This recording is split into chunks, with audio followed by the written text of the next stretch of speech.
Hello and welcome to Original Soundchat, where video game music is a work of art.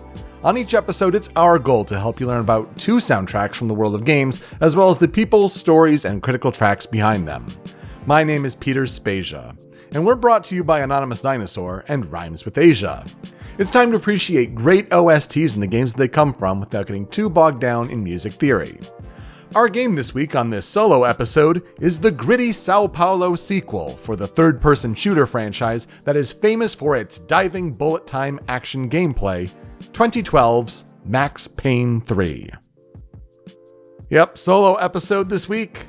Joe will have you covered next week to highlight a big release in that game release calendar for 2023 and kind of tie it back to something in that franchise. But for this week, you got me. And Joe's going through a hell week at work. Let's just put it that way. So giving him a break. I have a work travel week next week, so gives me a bit of a break. It all works out. But before I get to talk about some headlines and Max Payne 3 this week, what have I been playing? I wish I could say I've made some progress on The Legend of Zelda Tears of the Kingdom, but I haven't. The Hades bug has been big in our house. It's bitten us. It's bitten us in our household, and I started a new save file for Hades, and I rolled credits in 22 runs. Pretty good. I think it took me more than that to beat the game once, my first time around. And to roll credits, you have to beat the game 10 times. So that says something that, and with enough practice and enough playtime, you get better at a video game.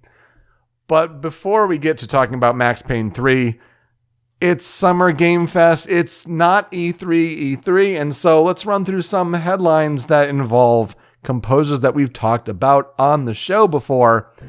How do you begin to tackle this massive week of game news?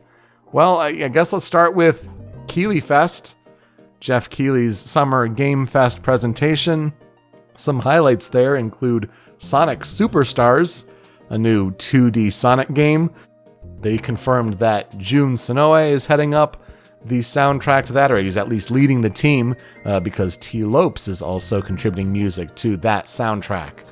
Marvel's Spider-Man 2 showed up after its PlayStation Showcase presentation to finally give a release date, October 20th. So hopefully we'll hear some more good music from John Paisano soon.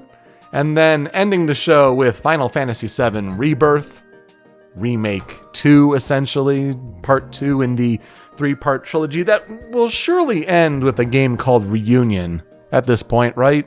If you've got Remake, Rebirth, and then Reunion.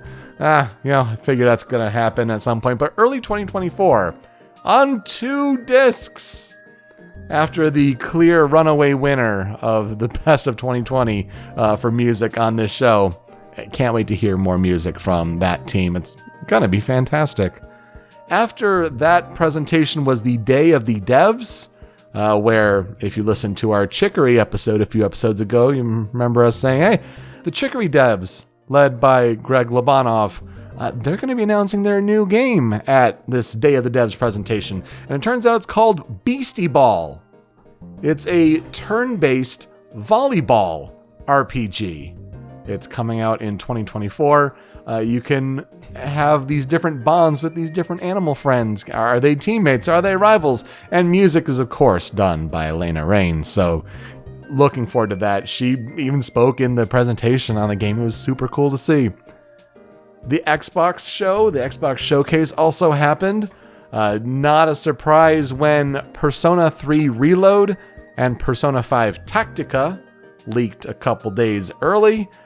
We kind of knew that these were being worked on based on some domain changes over at Atlas, or at least a P5T, or then P3RE.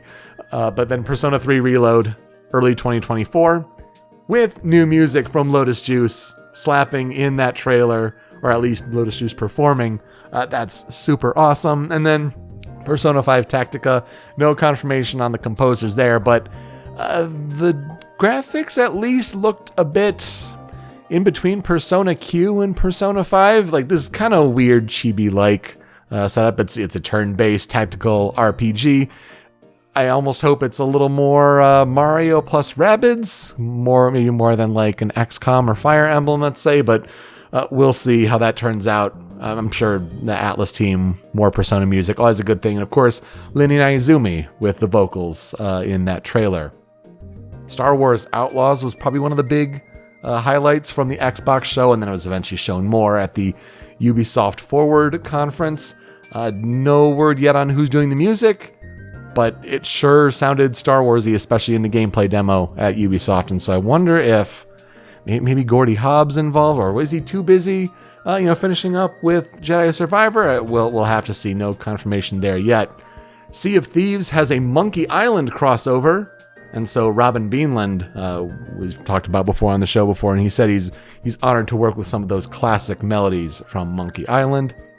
Towerborn is a game that's coming in 2024 with music by Austin Wintory. It makes sense. It's the former Banner Saga developers over at Stoic, so that friendship and working relationship there is strong. And weird to see Shoji Meguro's name come up in a trailer at an Xbox conference, but the big creative leads behind Persona 3, 4, and 5, you have the director Katsuro Hashino, the character artist Shigenori Soejima, and Shoji Meguro, the composer. We've known for a while that they went and made their own studio and they're making their own game, and they basically made Persona in a fantasy space. It's really what it looked like. But they're called their game Metaphor Re Fantasio. And we'll see Metaphor in 2024 with new music from Shoji Meguro. Very exciting. The PC Game Show had an interesting headline pop up where we've known about Stray Gods, the role-playing musical, and it's more music from Austin Wintory. The game is releasing August 3rd, so maybe sooner than you might have expected for Stray Gods there. I checked out Austin Wintory's website and found out that he's credited, at least as far as games that he's worked on, in 2022 he wrote down Assassin's Creed Jade. And I found that's interesting. Well, Assassin's Creed Jade is that mobile game that's going to be set in China for Assassin's Creed. Supposedly a closed beta is coming soon following the Ubisoft press conference. I'd love to hear more Austin Wintory music in Assassin's Creed. After his work in Syndicate, are you kidding me? Can't wait. T-Lopes, again, is still busy because before all this kicked off, there was a trailer that dropped for Teenage Mutant Ninja Turtles Shredder's Revenge. They have a Dimension Shell Shock DLC expansion that's coming later this year. And so, yeah, more T-Lopes music in Shredder's Revenge. Yeah, sign me up for that. And then finally, about a month ago or so, Joe brought the game Everhood to the show.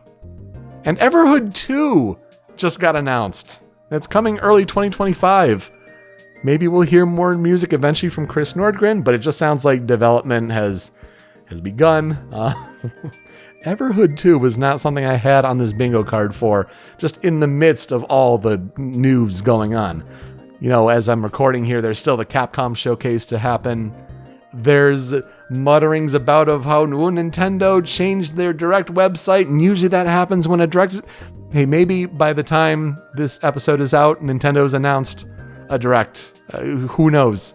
We'll see, but maybe don't hold your breath too close on that one, because everyone's like, oh yeah, it's imminent, and then a week passes and like, what's going on? So a lot of news. I feel like that kind of hit some of the big highlights as far as composers we've talked about on the show before, but you know what? Plenty more where that came from. They don't always talk about composers when games get announced, and so maybe more headlines to come in the future on that front when we learn more about these projects. Anyway, let's talk about the game that I will cover this week on this solo episode, and let's talk about Max Payne 3. Max Payne. Yeah, not a franchise we've talked about so far. One of the great protagonist names of all time for a video game. Let's just say it's put it out there. Max Payne. It's almost like one of those, just classic names, almost like your action hero kind of character. Well, if you got Max Payne 3, you had to have at least 2 games before it, and of course Max Payne from 2001, and Max Payne 2, The Fall of Max Payne from 2003. These were games that were developed by Remedy Entertainment, and they were published by Apogee Software. Yes, Remedy, known these days for Control and Alan Wake 2.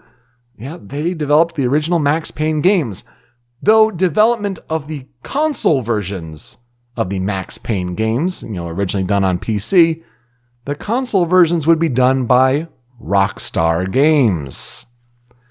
These are third-person shooter games about a New York City police detective turned vigilante after his family was murdered by drug addicts. And it's known for this run-and-gun kind of gameplay, like you're just kind of a character running around the world with these 2 guns. And then when you're diving, there are these bullet time mechanics, famous in Hong Kong action movies where your time's slowed down while you're diving and it gives you more time to place shots more accurately. It is also known for having just one of the killer melancholic music themes at the time.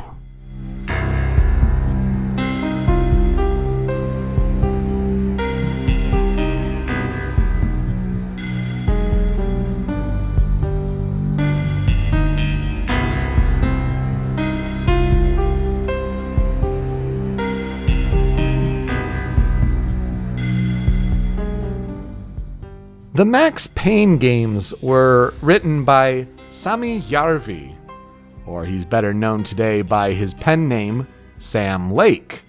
After all, Järvi is Finnish for lake. And Sam Lake is still the creative director at Remedy Entertainment. He worked on Alan Wake, Quantum Break, Control. When we talked about Control on the show, we brought up Sam Lake. And you may have just seen Sam Lake on stage at Jeff Keighley's Summer Game Fest to talk about Alan Wake 2. So yeah, he's known for writing the popular Max Payne games, the first 2, but his likeness was also used as Max Payne's face. Sometime after the first game, Rockstar's parent company, Take-Two Interactive, spent $10 million to purchase the intellectual property rights to the franchise, and Rockstar still holds the rights to Max Payne as of 2021. In 2008, there was a movie adaptation that was loosely based on the original game entitled Max Payne, and it starred Mark Wahlberg and Mila Kunis in the roles of Max Payne and Mona Sachs, respectively. The game franchise, as of 2011, had sold over 7.5 million copies. So what happens when a third game for Max Payne, when number 2 was in 2003, what happens with Max Payne 3? Well, Max Payne 3 was released for PlayStation 3 and Xbox 360 in North America on May 15th, 2012. PAL regions got the game on May 18th, so a few days later, and then the PC release would come a couple of weeks later. The game is still on Steam, and you can play the Xbox 360 game on current Xbox consoles through backwards compatibility. The game is developed by Rockstar Studios. It was a collaborative effort between Rockstar Vancouver, London, Toronto, New England, San Diego, Leeds, and Rockstar North. It is published by Rockstar Games. So it is still a third-person shooter, but it adds cover mechanics to the franchise for the first time. The game also introduces a last stand mechanic, granting players a grace period when health is fully depleted that allows the player to kill the enemy that last wounded them in order to remain alive, so long as the player has at least one recovery item. When this feature is used, unfortunately it depletes all of the player's remaining bullet time. Also new to the series is that after using the shoot-dodge mechanic, which enables players to dodge enemies by diving, players may shoot at any angle while remaining grounded. Also, there's an online multiplayer component, in addition to the single-player narrative campaign, and it features up to 16 players engaging in cooperative or competitive gameplay in recreations of multiple single-player settings. What is the story of Max Payne 3? Well, 9 years after the events of the second game, Max Payne has retired from the NYPD and spends his days nursing his alcoholism and addiction to painkillers. After an incident in a bar in Hoboken, New Jersey forces him to leave New York, Max accepts an offer from Raul Pasos, who he met during the incident, to become a private security contractor in South America. Max finds himself working for the Branco family, with Rodrigo Branco, a wealthy real estate mogul, and his trophy wife, Fabiana. Operating in São Paulo a few months later, Max thwarts a kidnapping attempt on the Brancos by the Comando Sombra, a local street gang, during a private party, but the gang manages to kidnap Fabiana at a nightclub while Max is overseeing her protection. Things start to spiral and get more complicated when the handoff for $3 million goes awry at a local football stadium. Big questions. Can Max save Fabiana? Who are the Unidade de Fuerzas Especias, the UFE or UFE, basically the Special Forces Unit? Who are the UFE? And what are their ties to the crime in São Paulo? And ultimately, will Max be able to find peace for himself? This is where I'd ask Joe, what are our experiences with Max Payne 3? Joe's not here. What are my experiences? I have not played any of the Max Payne games, but I own 3. It was one of those where it was like, building Steam libraries in the early 2010s at the time. The game would get discounted super cheaply. I'm like, I'll add it. I've heard good things, and I've never played it. The more I've researched it, I'm like, I probably should play it. It has pretty good critical acclaim. A lot of people comparing it to Naughty Dog. And I would not have expected that. But it was, let's say it was done at a certain point of time in Rockstar's history. And we'll get to that when we talk about the game development history and the research that's involved there. Apparently, after Max Payne 2 had critical acclaim, but poor sales, Remedy was no longer involved with the franchise, but Rockstar ended up consulting them when Max Payne 3 reached the final stages of production. According to Rockstar's president, Sam Houser, it was their intention to start a new chapter of Max Payne's life with this game. Quote, "This is Max as we've never seen him before. A few years older, more world-weary and cynical than ever."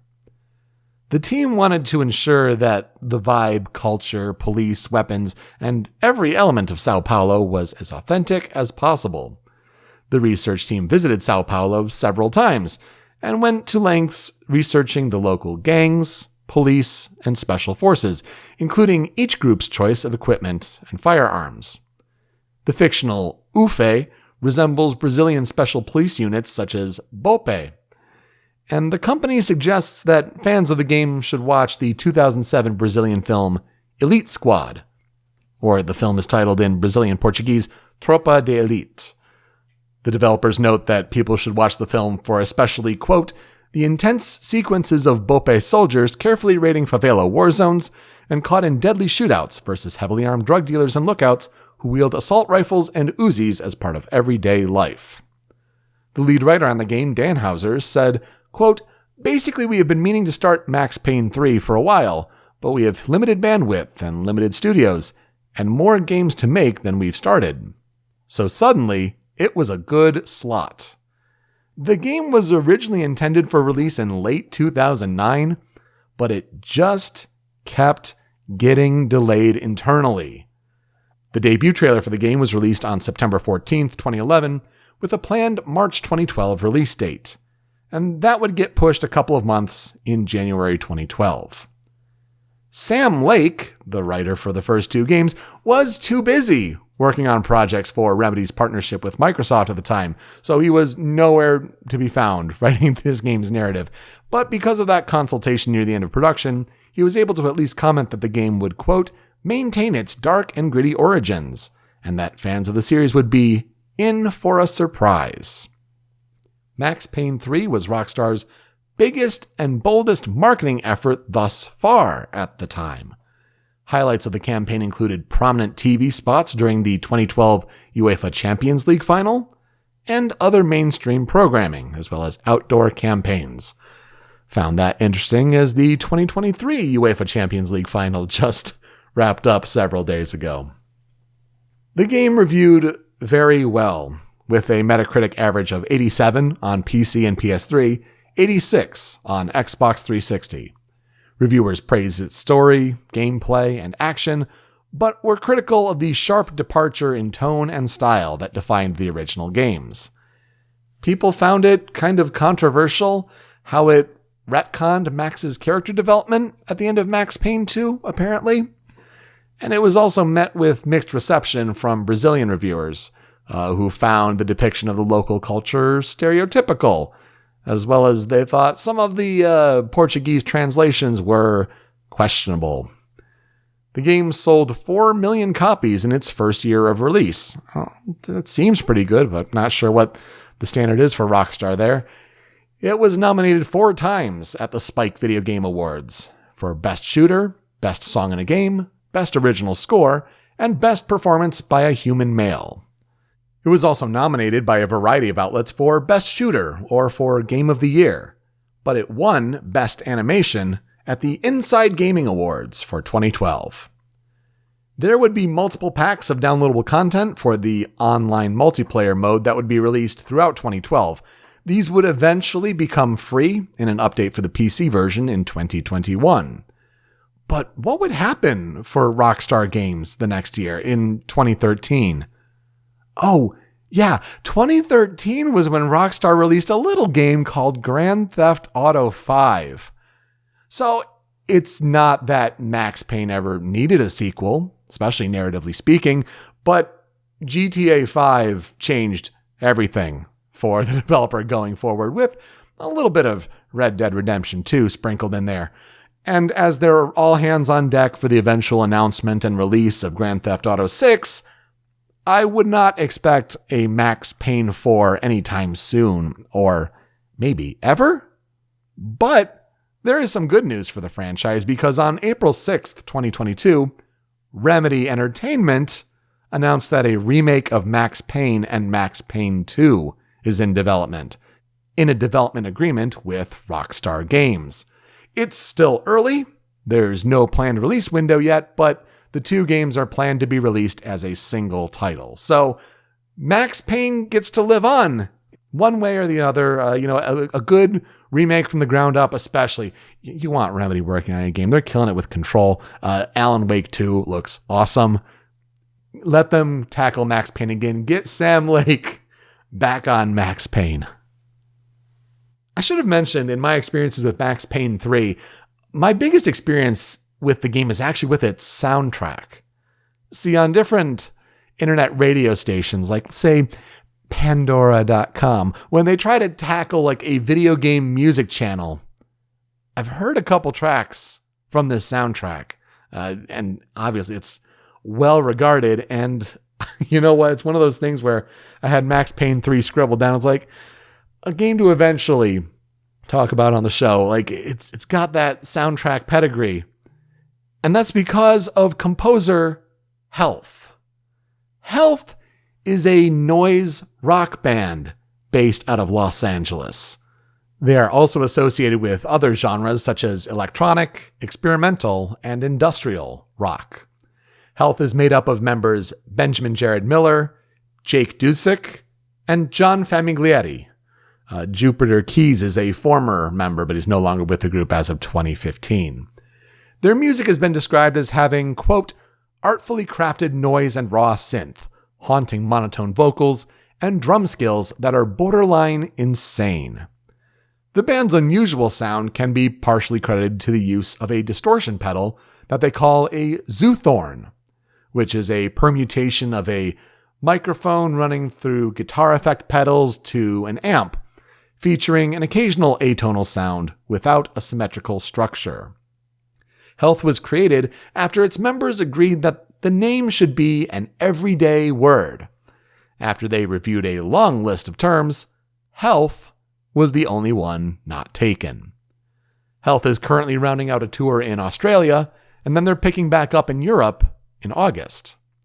You can follow the band on Twitter at _health_.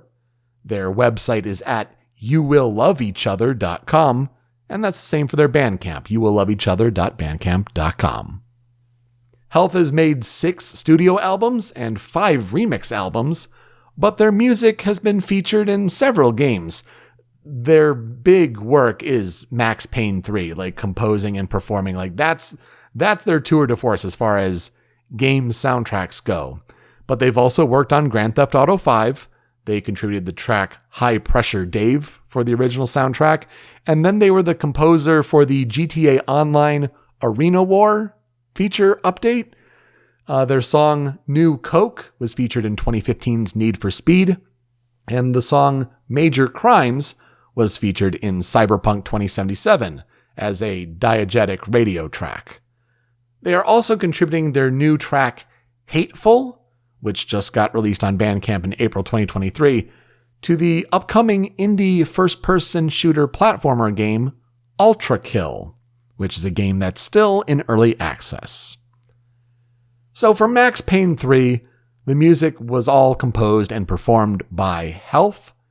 It is, of course, driven by stems, and it's adaptive to the action that's going on in the level, but really it's all about the character study of Max Payne and what instruments get added here and when.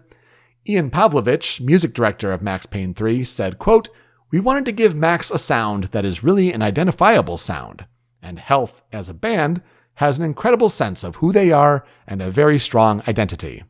When we saw Health perform live, it was very clear that they were the ones who were going to be able to capture this." Vocalist Jake Duzik said, "The number one reaction from Health fans was, 'What? You guys are doing a video game score?' Just surprise and very congratulatory. It was fun to make music that was atypical for that sort of entertainment." And you know what? It does sound pretty unique compared to most other game soundtracks that we've brought to this show, but in a good way. Like, there's really good vibes on this one, and all to highlight the broken man that Max Payne is at this point in his journey. So let's go and tackle the 5 critical tracks for Max Payne 3. And I feel like we have to start with Max Theme.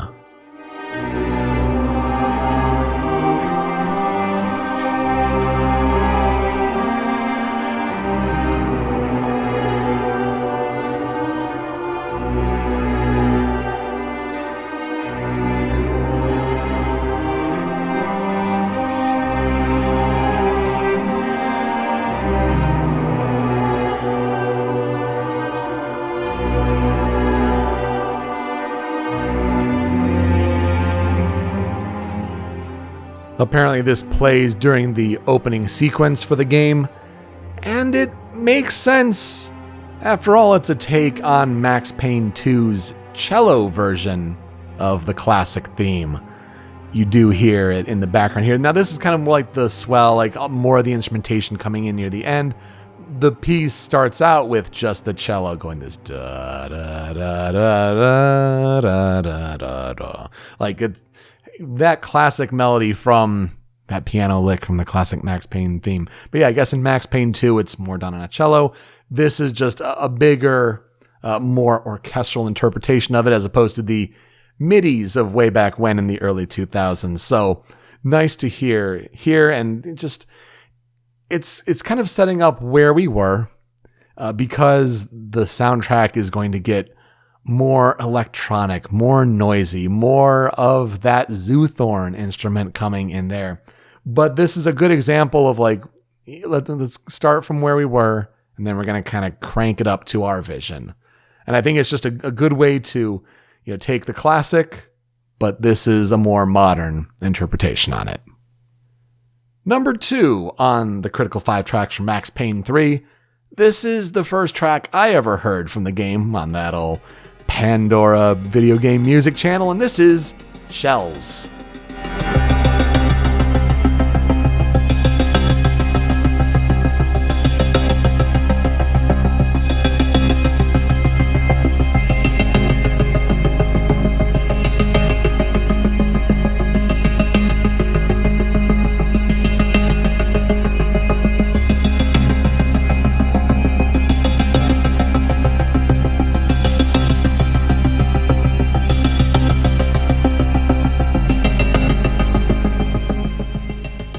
definitely leaning into the electronic side of things, not going on to full-on rock just yet.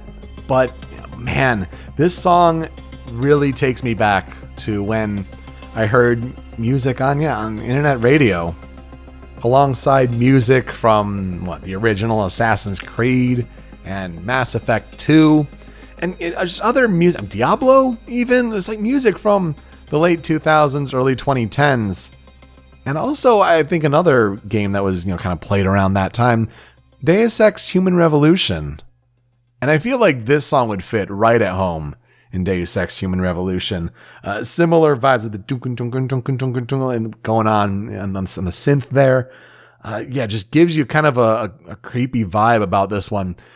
Eventually, the piece picks up and you have more bombastic drums and more action going, because it makes sense. This is played during the level at the beginning where Max Payne is atop a nightclub with the kidnapping. He's like hanging from a helicopter at one point. Surely that's more for the end of the piece when everything's going full. But this vibe here starting out early on in the game is really cool. And it shows you how we're going in a bit of a different direction with the music, but we're not fully committing there yet. Just could listen to this one. It's super, super atmospheric music. And yeah, you could put this in a lot of games. I feel like it's especially of that era. This fits for sure. Number 3 on the Critical 5 starts to turn things up a little bit more as the game develops. And this track is called Painkiller.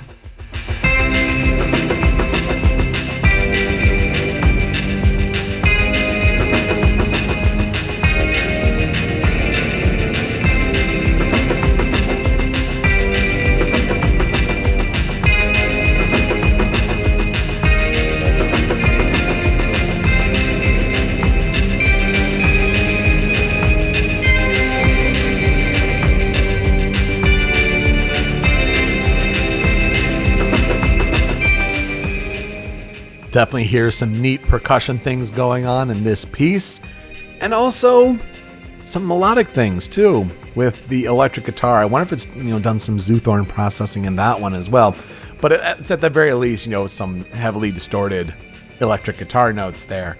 And wow, this is a really cool vibe to it. This is another track that I remember hearing from that Pandora station that again, it's very similar in a way to Shells, but this is turning things up a little bit more because this takes place in the game as you're working your way through the football stadium, the football stadium, the soccer stadium that, of course, if you're taking place in São Paolo, Brazil, there's got to be a football stadium, right? But yeah, the trade-off for Fabiana supposed to go down, and it does not go super well, so Max has got to work his way through the enemies there. And to go through this music, pretty cool. This just sets a neat tone for the action that's about to go down. And we're going to hear some different variations on that because a lot of third-person shooting in this game. But how else do you represent that? And how does that represent Max's state of mind at the point in his journey? We chill out a bit more here for number 4 on their Critical 5 in a track that fans of the game seem to really remember as, oh, I remember when this music kicked in. And this track is called Max Panama.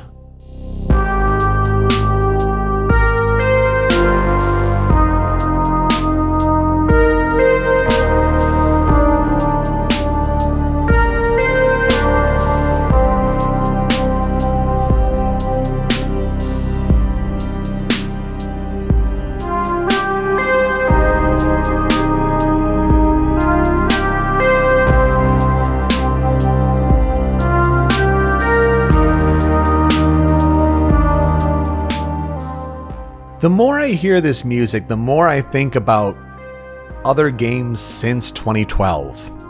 And I think about titles like Hotline Miami and how this kind of, electro pop synth, how is that, changed? And, Hotline Miami certainly brought that to the forefront in pulsing and driving spades.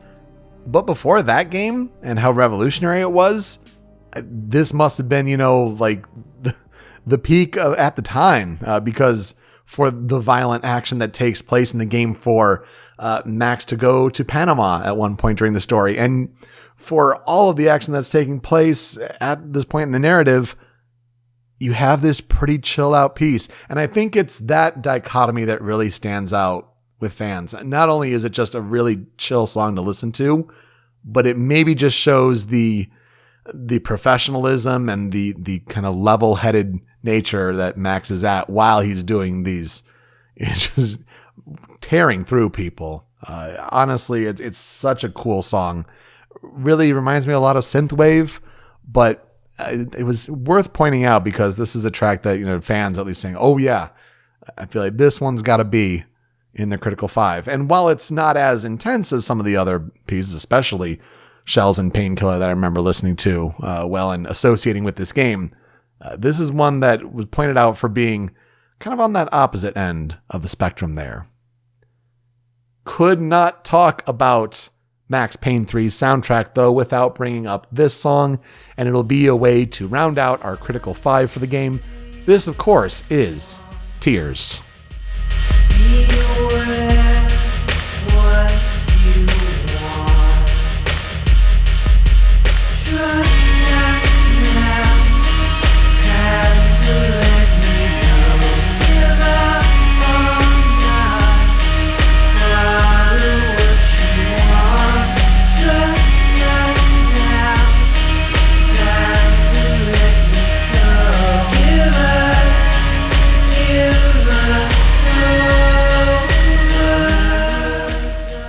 I feel like if you want a song that is like the full encapsulation of what Health is as a band, here you go. It's Tears. This is the one. This was the Spike Video Game Awards nominee for Best Song in a Game. It plays during the final shootout mission, as well as it brings it back in the end credits theme. It does a neat thing where it's, instrumental for a while, and then deeper into that penultimate level, I suppose, before it's like the ending and how does the story round out. But as the level continues, lyrics kick in at a certain point. No, we love when that happens, when an instrumental song goes and then adds the lyrics dynamically based on what's happening. The band describes the role of lyrics in their songs as being, quote, purposefully kept vague for the listener. We wanted the vocals to have an even, unaffected feel, a softness, like a Zombies melody or even a Gregorian chant. We aren't just interested in being a noisy, screaming band. And you definitely feel that, right? For the noise rock is really done with the instruments here, but the vocals are so chill and so monotone. And it's interesting where the lyrics say, trust us now, it's time to let me go. Give up on us, follow what you want. And definitely fits well with Max Payne 3 and how he kind of has to live for himself, and can almost interpret it as his deceased family saying, it's okay.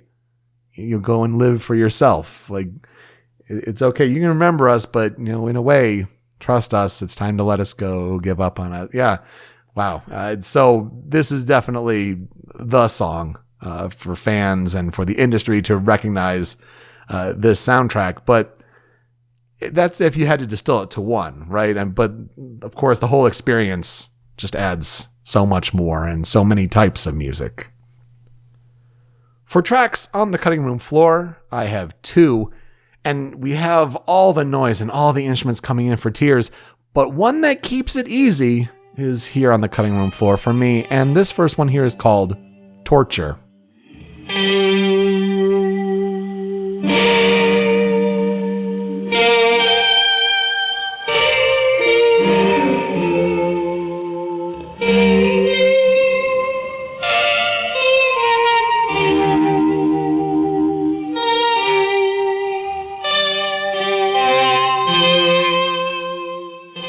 Sounds like a pretty easy piece, right?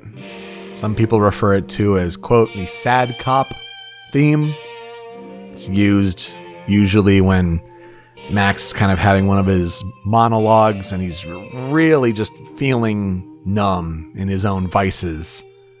And I feel like that's a good reflection. We've had some solo piano tracks on the show before, but what about a solo electric guitar piece that is just heavily distorted, just played with so much soul and passion, and there's just pain here, and you really feel it. This is one that, like, I feel like it doesn't, really stand out in the bigger narrative. It's not one that fans are like, oh yeah, it's got to be here. But I was really struck by just the simplicity of it, and you feel the moment. There's no action here. It's just melancholy and self-reflection and introspection, and that's powerful. And I feel like, again, it just shows a different layer, a different kind of texture to this game's soundtrack. But if you want noise and distortion and instruments, well, I've got another track for you here on the cutting room floor, and this one is called Dead.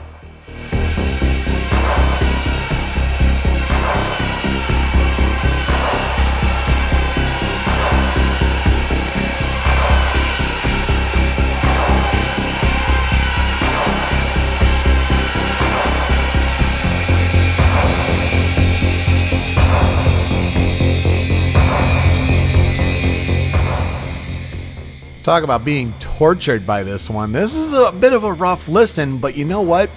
It makes sense because at some point pretty early on in the story, it's a flashback to when Max is visiting the graves of his wife and daughter in New Jersey, and the mob's there, and he has to survive a shootout there.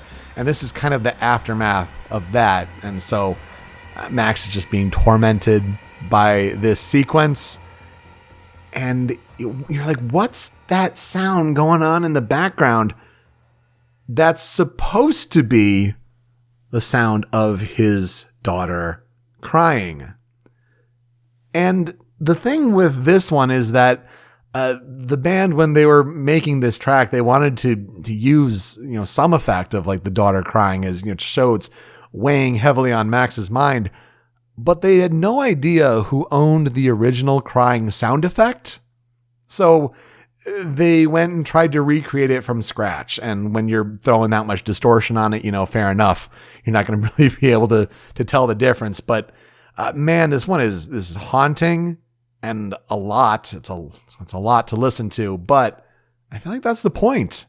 And I feel like the cutting room floor here is a good way of showing, like, you've got one end of the spectrum, the pained guitar, but also the tormenting of dun, dun, dun, dun, dun, with this crying sound effect. Oh man, it's a lot. Health did a hell of a job on this soundtrack, and I'm glad that I got to finally talk about it and bring it to the show. What will I never forget about the game? Listening to these tracks on internet radio without context, and now learning about this game and learning about Health and what went into it. And I feel like I just might have to play Max Payne 3. I have it. It's on PC, right? Like, it's in my library. I might as well. People talk it up as comparable to a Naughty Dog game for it being a linear narrative shooter. You want a shooter where you're going to go through the narrative as you're intended to and, have all that kind of bullet time action. I feel like this kind of just got lost in the spectrum, especially once Grand Theft Auto 5 came out. Like, that might as well have been the only game Rockstar ever made at that point, with how well it did and how well it continues to do. But let's give Max Payne 3 its due. And for a soundtrack that, at the time in 2012, was pretty big for the game industry. Well, that will do it for us this week on Original Soundchat. Joe will be back with you next week for another solo episode. But until then, you can find me on Twitter at PeteSpeakeasy. Joe is over at String Pixel. The video version of the show is on the Rhymes with Asia YouTube channel, but it's that MP3 podcast version that you want, and that's hosted by Anonymous Dinosaur at anondino.squarespace.com. It's where Joe's other podcast, Smash Your Pieces, is hosted, and you can find Original Soundchat and Smash Your Pieces wherever you get your podcasts, on catchers all around the globe, from Apple Podcasts, Google Podcasts, even on Spotify, where we have a feed of podcast episodes, but we also have a playlist. If we talk about a video game music track on this show, it gets added to this huge playlist of video game music for, maybe for you to listen to your own video game music online. Max Payne 3 is on Spotify. So maybe just like I did, years ago listening on Pandora, maybe you get to listen to some of these tracks some more on Spotify with our playlist. When you're done listening to the show, you can find us on social media at Soundchat OST. Leave some feedback for us. What tracks did we miss? How are we doing with these episodes? And hey, give us some suggestions for games to cover in the future. Next week, for Joe's solo episode, who will he be talking about? He'll be talking about Faye Wong. Let's play us out, though, with a fan cover, a fan remix of one of these songs. And I found it interesting how there is a band called The Naked and Famous, and they, I guess, were on some YouTube gaming live show, and they played a cover of Tears. And it sounds really cool. You get female vocals in there, which gives it a nice texture that I kind of like this one a little bit more. Not gonna lie, nothing against the original, which is great, of course, but I found this one and really, really enjoyed it. So hopefully you do too. Thanks so much for listening this week on Original Sound Chat. We'll see you next time. Take care.